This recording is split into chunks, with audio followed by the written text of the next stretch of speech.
हम यहाँ पे देखने जाए, यहाँ पे क्या होता है, ये वाली जो संख्या है इसके आगे आने वाली संख्या, इसके आगे आने वाली संख्या का गुणा लिखा होता है।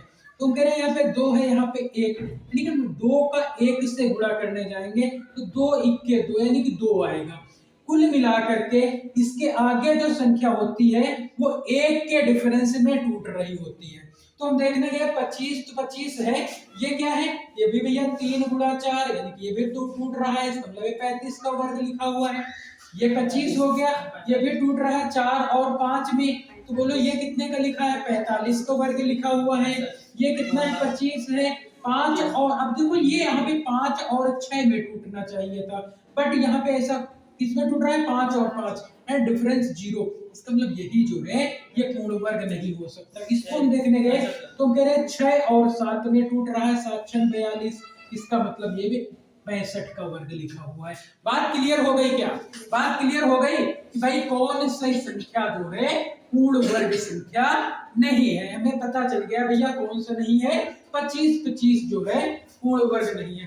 तो बताओ अगर 5 वाला यानी कि 25 लास्ट में लिखा है, आपसे पूछे भैया वर्ग संख्या बता ले जाओगे तो बता पाओगे कि नहीं बता पाओगे, आप देखोगे लास्ट में हमेशा क्या आएगा, हमेशा 25 आएगा। एक बात याद रखना, अगर कभी भी 75 15 35 45 इस टाइप से कुछ भी अगर लास्ट के 2 डिजिट लिखे हुए हैं तो वो कभी पूर्ण वर्ग नहीं हो सकते हैं, याद रखना, ठीक है। कि लास्ट में अगर 75 15 35 45 या फिर आप कहोगे 65 या फिर कहने चले जाओगे आप 95 85 यानी 25 के अलावा कुछ भी लिखा हुआ है तो आप कहोगे कि वो पूर्ण वर्ग नहीं हो सकता है, ठीक है। लास्ट में क्या होना चाहिए, यानी कि अगर इकाई अंक 5 है तो पक्का दहाई अंक 2 ही होगा, 101% 2 होगा अगर पूर्ण वर्ग है तो।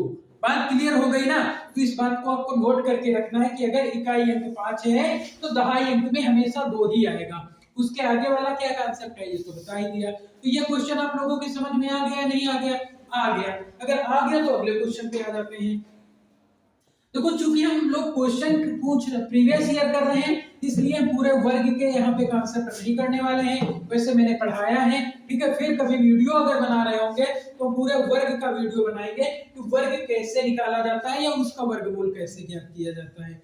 आगे आ जाते हैं, अगला क्वेश्चन हमारे पास में है, नीचे दी गई संख्याओं में कौन सी पूर्ण वर्ग संख्या नहीं है, ठीक है। तो हम फिर से यही क्वेश्चन हमारे पास में है कि भाई पूर्ण वर्ग संख्या नहीं है, ठीक है, पूर्ण वर्ग संख्या नहीं है। आप लोग बोलते रहिएगा, ठीक है, अगर कोई दिक्कत हो रही है, जहां नहीं समझ में आ रहा पूछते रहिएगा।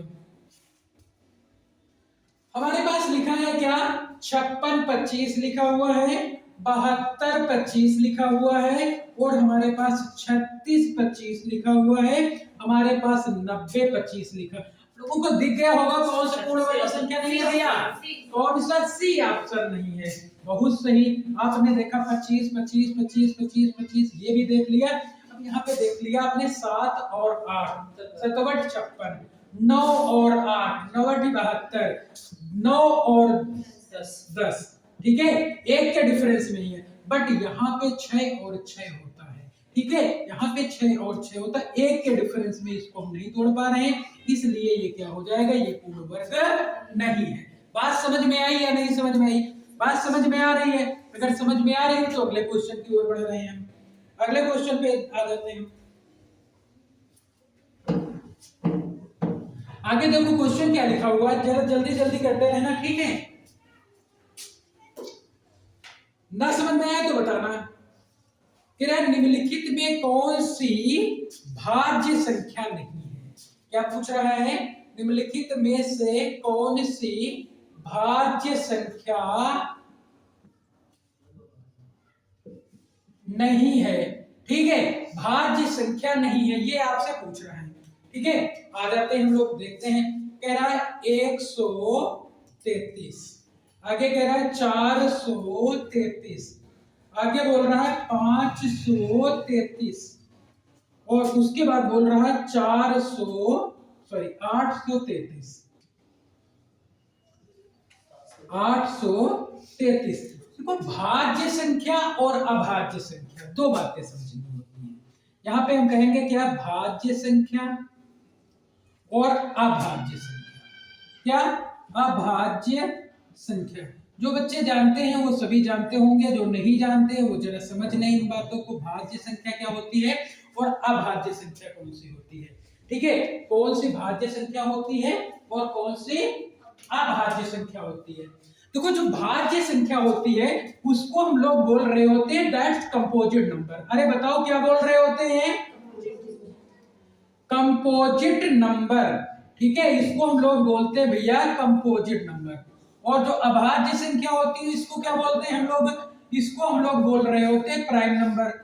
अरे बताओ एक बार क्या बोल रहे होते हैं, प्राइम नंबर।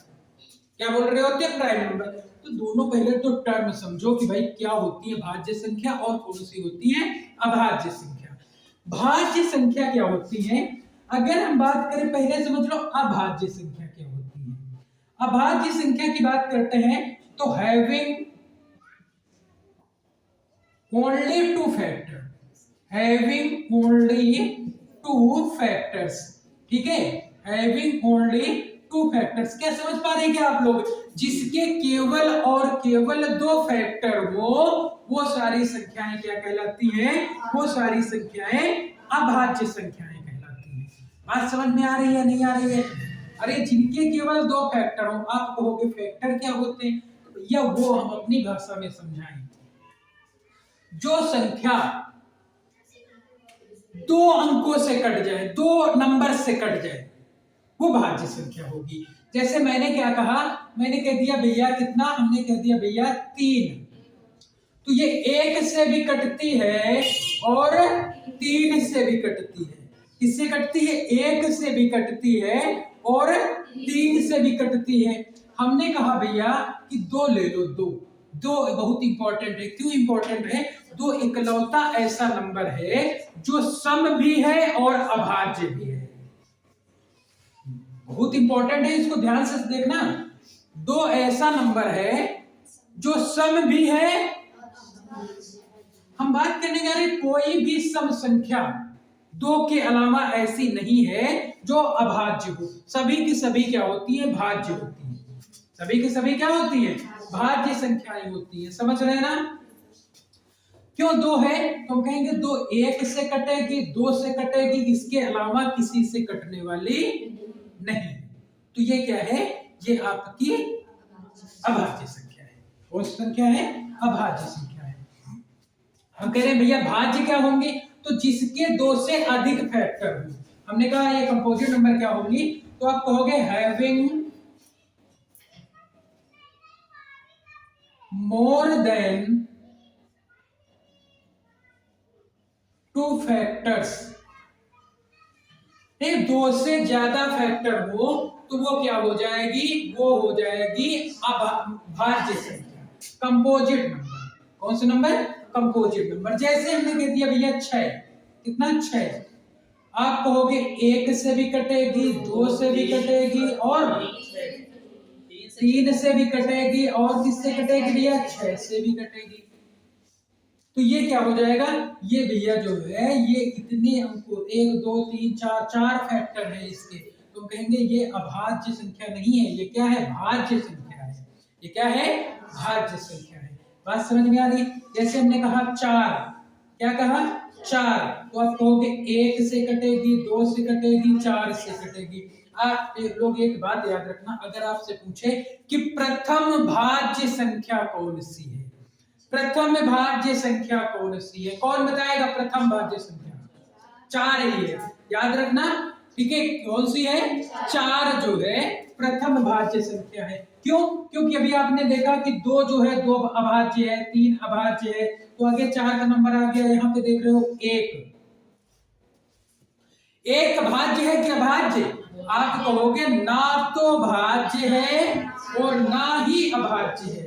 क्यों, क्योंकि इसके ना तो 2 फैक्टर होते हैं और ना तो 2 से अधिक फैक्टर होते हैं। इसका इकलौता फैक्टर होता है वो भी 1, यानी कि ये केवल 1 से ही कटती है, या बोले खुद से ही केवल कटती है। बात समझ में है ना। तो 2 ऐसे याद रख लेना कि 1 जो है ना तो भाज्य संख्या है और ना ही अभाज्य संख्या है। तो आप समझ गए होंगे कि भाज्य संख्या कौन सी होती है, अभाज्य संख्या कौन सी होती है। अब हम देख रहे हैं भैया निम्नलिखित में से कौन सी संख्या जो है जो क्या है, भाज्य है। भाज्य भाज्य नहीं है यानी कि अभाज्य है। ठीक है, कौन सी है, अभाज्य है। तो हमें दिख रहा है भैया अगर हम 133 को देखने जाए तो 133 किससे कटता है बताओ कोई, 13 से कहां कटता है। ठीक है, इसको हम काटने जाएंगे किससे कटेगा, 7 से। किससे कट जाएगा, 1 से कट जाएगा, 7 से भी कट जाएगा। तो 7 से काटने जाएंगे बताओ कितने बार जाएगा, अरे कितने बार जाता है, 19। जब 19 बार जाता है इसका मतलब क्या हो जाएगा, ये 19 से भी कट जाएगा। तो हम कहेंगे इसके तो 4 फैक्टर हो गए, इसलिए ये जो है ये भाज्य संख्या है, ये भाज्य संख्या है। इसको अगर हम देखने गए, ठीक है, इसको देखने गए तो भाई दिख नहीं रहा है कि भाई किससे कटने वाली है। इसको इसमें थोड़ा सा आपको टाइम देना पड़ेगा, ठीक है, देखना पड़ेगा पहाड़ा वहाड़ा पढ़ करके कि भाई किससे कटने वाली है किससे नहीं कटने वाली है। इसको अगर हम देखने गए तो ये बताओ किससे कट जाएगी, ये 13 से कट जाएगी। कितने से, 13 से। 13 से हम अगर काटने चले जाते हैं तो क्या हो जाएगा, कितने बार गया, 41 बार हो जाएगा। ठीक है, 13 चौको 52 और एक बार और हो जाएगा, क्या हो जाएगा 41। अगर इसको हम देखने गए तो ये कितने से कट जाएगा, ये 7 से कट जाएगा। एक काम करना, आप क्या करना है आपको कि जो आपके प्राइम नंबर होते हैं, जैसे मान लो आपका 3 हो गया, 3 से कटने का लॉजिक मैंने पढ़ाया है कैसे कटता है, ये देख लेना। 5 से कटने वाला आपको ऑलरेडी पता है। 6 का कटने का मतलब हो जाएगा 3 से कट जाएगा, 2 से इकाई अगर सम है तो 6 से कट जाएगा। 7 से चेक कर लो, 11 से चेक कर लो, 13 से चेक कर लो, 17 से चेक कर लो, 19 से चेक कर लो। बस इनके पहाड़े में तो नहीं आता है, ये चेक कर लो। अगर इसमें नहीं आया तो समझ जाओ कि वो 100% क्या हो रही होगी, वो भैया अभाज्य संख्या होगी। कितनी होगी, कौन सी संख्या होगी, अभाज्य संख्या होगी। तो ये हमें क्या करना होता है, चेक करना होता है। हमें पता चला भैया कि ये जो हो जाएगा आपका 433, ये क्या हो जाएगी, ये अभाज्य संख्या है, यानी कि भाज्य संख्या नहीं है। आगे आ जाते हैं अगले क्वेश्चन पे। अगला क्वेश्चन जरा समझो, मिटा दें इसको। जो नए बच्चे हैं वो भी समझ पा रहे हैं, नहीं समझ पा रहे, अरे समझ पा रहे हो, चलो अच्छी बात है। अगर नहीं समझ पा रहे हो तो बता दो, हम आराम से समझाने लगेंगे, थोड़ा जो ज्यादा तेज समझा रहे हैं। आगे क्या कह रहा है, नीचे दी गई संख्या कौन सी संख्या जो 12 से पूर्णतः विभक्त होगी। कितने से, 12 से पूर्णतः क्या होगी, विभक्त होगी। ऐसी कौन सी संख्या है, समझ पा रहे हैं, ऐसी कौन सी संख्या है जो 12 से पूर्णतः विभक्त होगी। ऑप्शन हमने देखा, ऑप्शन में लिखा हुआ इतना, ये लिखा है 14,744, आगे लिखा है 28,856, आगे लिखा है 43,976, 57,228। इसको हमें देखने के लिए क्या करें, पूरे में 12 से भाग लगाएं। अगर पूरे में हम 12 से भाग लगाने चले गए ना तो क्या हो जाएगा भाई, टाइम ज्यादा लग जाएगा। तो हमने क्या बताया है आप लोगों को कि ये भाई ये देखो किससे किससे कट रही है, 3 से कट रहा है और 4 से कट रहा है। तो दोनों की डिविजिबिलिटी लगाओ, जो संख्या 3 से भी कटेगी 4 से भी कटेगी तो हम कहेंगे कि वो संख्या 12 से 100% कट रही होगी। बात समझ पा रहे हैं ना, किससे कट रही होगी, 12 से 100% कट रही होगी। 3 की डिविजिबिलिटी आप लोग जानते हो कि sum of all digits will be divisible by 3। देखो सम ऑफ ऑल डिजिट मतलब क्या हो गया, सभी जो अंक हैं उनका योग क्या होना चाहिए, 3 से विभक्त होना चाहिए। ठीक है, और 4 की डिविजिबिलिटी अगर हम बात करने जाए तो लास्ट 2 डिजिट, क्या लास्ट 2 डिजिट्स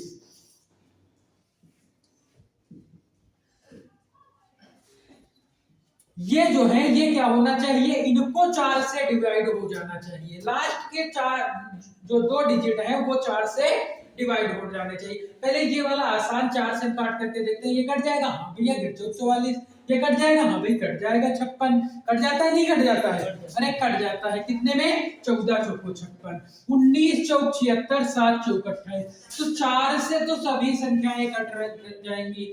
अब हमें देखना है 3 से, तो 3 से कटने के लिए क्या करना पड़ेगा, आप कहोगे 4 1 5 हो गया, 5 और कितना हो जाएगा 5, इसको हम जोड़ लेते हैं, 5 7 5 कितना हो जाएगा 12, और 12 और 8 कितना हो गया 20, कितना हो गया 20। तो ये भैया 20 क्या 3 से कटता है, नहीं कटता है।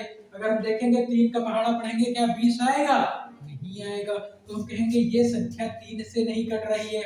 अगर 3 से नहीं कट रही है तो ये 12 से भी नहीं कटेगी। इसको अगर हम देखने जाए कि क्या 3 से कट रहा है, देखो ये 3 से कट रहा है, 6 को काट दो, ठीक है, ये कितना हो गया 8 8 16 16 2 18, बोलो 3 से कट गया क्या, हाँ कट गया। 5 है ना, 5 3 से नहीं कटेगा, तो ये भी संख्या 12 से नहीं कटेगी। अब देखो ये 3 तो 3 से कटेगा ही, ये भी कटेगा, ये भी कटेगा, 7 4 कितना हो गया 11, 11 3 से कटेगा क्या, अब कहोगे नहीं कटेगा, तो ये भी संख्या 12 से नहीं कटेगी। इसको देखो, अगर हम इसको देखने गए तो हम कह रहे हैं भैया 7 2 9, कितना हो गया 9, बताओ कट जाएगा 3 से। इसको हमने देखा 7 हो गया, 7 और 8 मिलके क्या हो गया 15, कितना हो गया 15, 3 से कट जाता है क्या, कहोगे हाँ। तो ये ऐसी संख्या है जो 3 से भी कट रही है, 4 से भी कट रही है। इसका मतलब क्या हो जाएगा, इसका मतलब हो जाएगा संख्या 12 से कट जाएगी। बात क्लियर हो गया ना, तो हम कहेंगे भैया ये संख्या जो है ये 12 से कट जाएगी। क्लियर, चलो अगले वाले क्वेश्चन पे आ जाते हैं। अगला क्वेश्चन देखो, नीचे दी गई संख्याओं में कौन सी संख्या पूर्ण वर्ग नहीं है। फिर से देखो वही बात आ गई, पूर्ण वर्ग नहीं है। ये सारे क्वेश्चन पूछे गए क्वेश्चन हैं। कौन सी संख्या पूर्ण वर्ग संख्या नहीं, मैंने यहां पे लिख दिया कौन सी संख्या